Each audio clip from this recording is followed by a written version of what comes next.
සුබ දවසක් හැමෝටම. අදත් අපි වීඩියෝ එකක් ගේන්න හිතුණා. මේ ඔයාලට මේ දේවල් ගෙදරදීම කරගන්න පුළුවන්. ඒ වගේ දේවල් තමයි කියන්නේ. අදත් මේ ඔයාගේ බයික් එකේ හැන්ඩල් එක හෙල්ලෙනවා නේ. ඒ කියන්නේ කප් සෙට් එක බුරුල් වෙලා වගේ හැන්ඩල් එකේ මේ වගේ ගැස්සීමක් තියෙනවා නම් පොඩ්ඩක් චෙක් කරලා බලන්න හැන්ඩල් එක මෙන්න මේ විදිහට. අය ඕනනම් බ්‍රේක් එක අල්ලලා ඉස්සරහට තල්ලු කරලා බලන්න. එතකොට හැන්ඩල් එක බුරුල් වෙනවා. නැත්නම් මේන් ස්ටෑන්ඩ් එක ගහලා මේ විදිහට මේන් ස්ටෑන්ඩ් එක ගහලා ඔයා ඉස්සරහින් මේ ෆෝක් එකෙන් අල්ලගෙන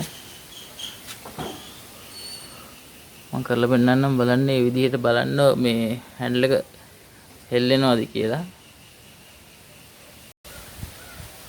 මෙන්න මේ විදිහට ඊපස්සේ ඉස්සලා මේ හැන්ඩල් එකෙන් අල්ලලා බලන්න මේ වගේ හෙල්ලෙනවා නම් හැන්ඩල් එක පේනවනේ ඔයගොල්ලන්ට මේ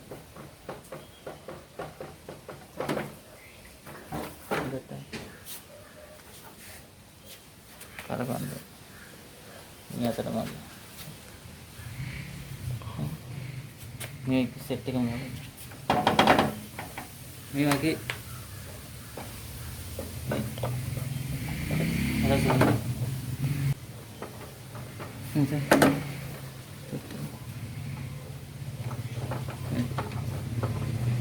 මෙන්න මේ වගේ හැන්ඩල් එක හෙල්ලෙනවා නම් ඔයාලට මෙහෙම ටෙස්ට් කරලා බලන්න පුළුවන්. එතකොට ඔයාලට හරියට ඩ්‍රයිව් කරන්න බෑ. ෆන්ක්ෂන් නැහැ බයික් එක. කන්ට්‍රෝල් එක අඩුයි. කියන්නේ බයික් එකේ කම්ෆර්ටබල් ගතිය අඩුයි. සෑහෙන වලක වැඩනත් ගොඩක් හෙල්ලෙනවා හැන්ඩල් එක. එතකොට ඔයාලට මේක ගෙදරදි කරගන්න පුළුවන්. මේ දන්නේ නැති අයට මේ වීඩියෝ එක දාන්නේ. සමහර වෙලාවට මේ කප් සෙට් එක ගියාමත් හෙල්ලෙනවා. නමුත් ඔයා මේ දේ කරලා බලන්න. සමහර විට හරියයි. මොකද හැන්ඩල් සෙට් කප් සෙට් බුරුල් වුණාමත් හෙල්ලෙන්න ගන්නවා. ඔයාලට කරන් තියන්නේ මෙතන මේ ඇනේ බුරුල් කරගන්න. ඇනේ බුරුල් කරලා මෙතන තියෙනවා කට්ට නට් එක.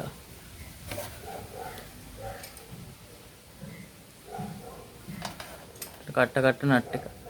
ඒක අපි තද කරලා බලමු මේ හෙල්ලීම නවතීද කියලා.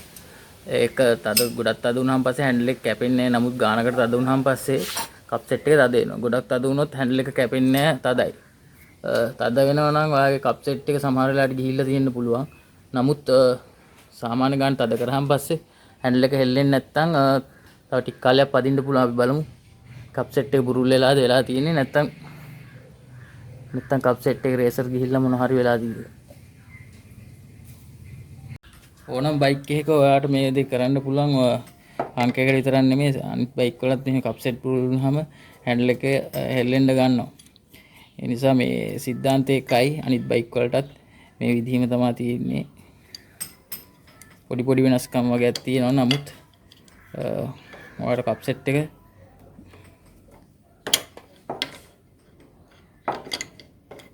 තද කරලා බලන්න පුළුවන්. හැන්ඩල් එකේ එළවීම ගැස්සීම අඩු වෙනවා නම් ඉෂුව එකක් නැහැ. තව දවසක් පදින්න පුළුවන්. නමුත් ඔයා ගොඩක් තද කරන්න එපා. ගොඩක් තද වුණාන් පස්සේ එල්ලීම නතර වෙනවා නම් තේරුමක් නැහැ. මොකද මේ හැන්ඩල් එක තද වෙනවා.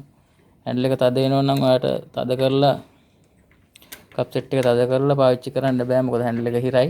කපා ගන්න අමාරුයි. එතකොට නම් කප් සෙට් එක රිප්ලේස් කරන්න වෙනවා. බලමු අපි මේක තද කරලා අපිට හැන්ඩල් එකේ තද ගතියක් තියෙයිද නැත්නම් පදින්න පුළුවන්ද මේ ගැස්සීම අඩු වේද කියලා. ඔයාලට මෙතන තියෙනවා කට්ට නට් එකක්. ඒ නට් එක අපි තද කරගත්තාම මේක තද වෙනවා කප් සෙට් එක. බලමු අපි මේ වගේ වතුරක් හරි ෆ්ලැට් එකක් හරි දාලා ඔයා නට් වලට තට්ටු කරලා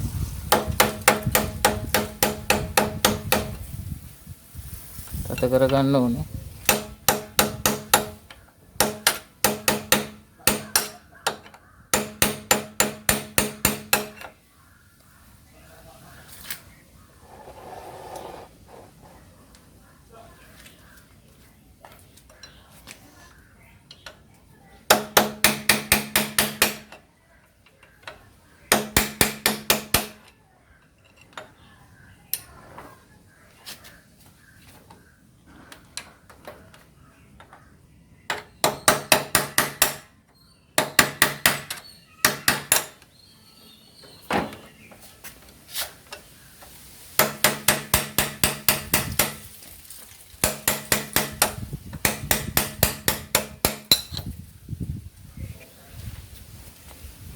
තද කරන ගමන් මේක ඉස්සරහෙන් හොල්ලලා බලන්න තද වෙලාද කියලා.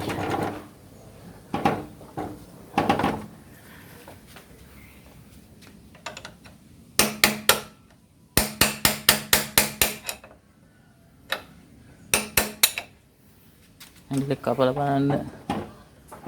ගොඩක් හිරයි නම් ඒකට තද කරන්න යන්න එපා. මොකද ඔයාලට පදින්න බෑ ඊට පස්සේ.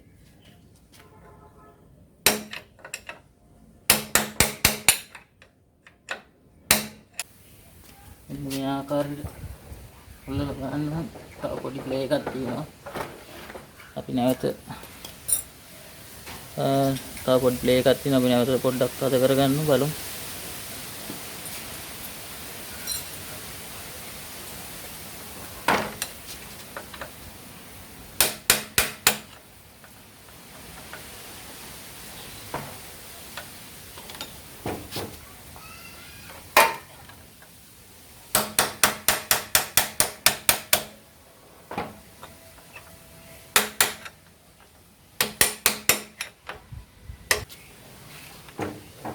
එන්න ටිකක් තදයි. ඒ ගන්න තියෙද්දි මම බලනවා ඉස්සරහින් අල්ලලා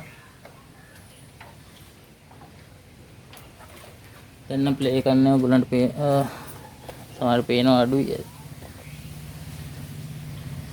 පේන්නේ නැතුව ඇති සමහර වෙලාවට. නමුත් ඔයාට මේ අත් දෙකෙන් එහෙම කෝප් දෙක අල්ලන් හොල්ලලා බලන්න පුළුවන්. ප්ලේ එක අඩුයි. ප්ලේ එක ඇත්තෙම නෑ දැන්. හෙල්ලෙන්නේ නැත්තම් කට ගාලා හෙල්ලෙනවා එතනින් හොල්ලද්දි. අපි ඊට පස්සේ මෙතන නට් එක තද කරගන්න ඕනේ. මේක මේ බයික් එකට විතරක් නෙමෙයි අනිත් බයික් වලට සිද්ධාන්ත සමානයි. කරලා බලන්න. ඔයාලට කප් සෙට් එක මේ වගේ පුරුල් වෙලා තිනවා. ගෙදරදීම තද කරගන්න පුළුවන්. ගෑරේජ් ගන්න යන්න අවශ්‍ය වෙන්නේ නැහැ. දන්නේ නැති කෙනෙක් ඉන්නවා නම් මගේ වීඩියෝ එක බලලා මේ දේවල් ඉගෙන ගන්න. මේ වගේ පොඩි දේවල් ගෙදරදී ඔයාලට කරගන්න පුළුවන්. ගරාජ් කැමරාස් තියදු වෙන්න අවශ්‍ය නැහැ. මම ගරාජ් අපි වීඩියෝ channel එකේ දාලා තියෙනවා. ගොඩක් වීඩියෝස් ඔයගොල්ලන්ට ගෙදරදීම කරගන්න පුළුවන්. වීඩියෝ එක හොඳ නම් ෂෙයා පාරක් දාන්න, subscribe කරන්න ආරාධනා කරනවා. මාත් එක්ක දිගටම රැඳී ඉන්න මේ වගේ බයික් පදින අපේ කොල්ලෝ වෙනුවෙන් පොඩි දේවල් මම වීඩියෝ ගේනවා. ඉස්සරහටත් ඔයාලටත් බලා ගන්න පුළුවන්. ගෙදරදිම මේ වගේ පුංචි දේවල් කරගන්න පුළුවන්. subscribe කරන්න. ඉතින් මගේ channel එක දිගටම රැඳී ඉන්න මාත් එක්ක මට පුළුවන් දේවල් ඔයගලන්ට කියලා දෙනවා. කරගන්න පුළුවන් ලේසියෙන් විදිය. තිබුණ තැනත් එක්ක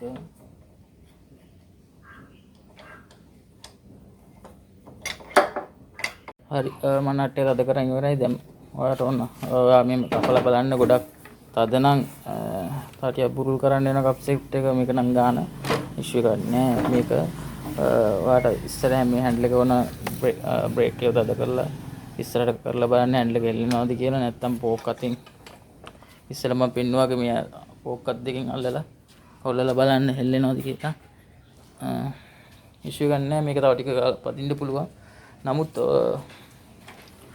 මේක මේ කැපෙන්නේ නැතු හිර වෙන මට්ටමට එනවනම් පොඩ්ඩක් කප් සෙට් එක රිප්ලේස් කරන්න වෙයි. රේසර් දාලා අතට හැන්ඩල් එක බරයි වගේ දැනෙනවනම් ස්මූත් යන්න ඕනේ. මේක කැපෙන්න ඕනේ. මේක කට්ට නිකන් මේ හිර වෙවි යනවනම් ඔයාගේ කප් සෙට් එක ගෙවිලා ඇති සමහරකට දාගන්න වෙයි. මේ වගේ පොඩි දේවල් ඔයාලට ගෙදරදී කරගන්න පුළුවන්. මේ වගේ පොඩි දේවල් මම දාලා තියෙනවා වීඩියෝ එක බලන්න. එහෙනම් ගිහින් එන්නම් අපි. සුබ දවසක් හැමෝටම. තවත් මේ වගේ වීඩියෝ එකකින් ඔයාලට ඉදිරිපත් කරන්න. ඔයාලට ගෙදරදීම කරගන්න පුළුවන් දේවල්. මේකේ කප් සෙට් එක රිප්ලේස් කරන වීඩියෝ එකක් ඉස්සරහට මම දාන්න වෙයි. කොහොම දුරට මේක දැන් තද කරලා තියෙන්නේ. බලමු ගොඩ දවසක් බුරුල්ලට පැද්දේ. ඉස්සරහට තව වීඩියෝ කප් සෙට් එක දාන එක දාන්න වුණොත් මම දානවා ඔයගොල්ලන්ට. තව පුංචි දෙයක් කියන්න තියෙනවා. මේ ඔයාලා බයික් මොඩිෆයි කරන්න ආසාවක් තියෙනවා නම් කවුරු හරි කැමැත්තෙන් ඉන්නවා නම් අපිව සම්බන්ධ කරගන්න.